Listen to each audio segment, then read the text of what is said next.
Hi everybody, my name is Steve, and the purpose of this video today is to walk you through everything you need to know to get set up to run your COVID-19 exchanges as part of our Keeping People Connected program. If you're new to ThoughtExchange and you've just signed up for the Keeping People Connected program, you'll receive an email containing links to the exchanges that we've built for you. And the first thing you'll want to do is take the links to the exchanges and send those out to your participants in an email or social media post.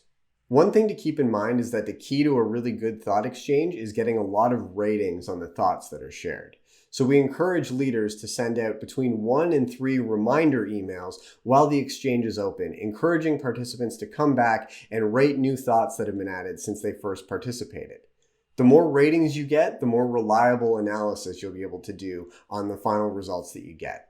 If you're looking for some help writing your invitation email or reminder emails, our help site is a great resource.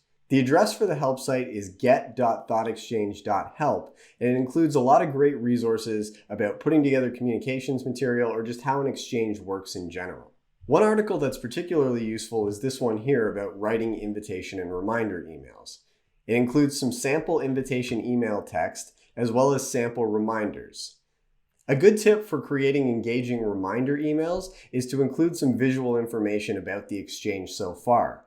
Things like participation numbers, a screenshot of interesting thoughts, or even the word cloud you can generate in the Discover dashboard. All of these things will engage your participants to come back into the exchange and provide more ratings. The more ratings you get, the more robust analysis you can do.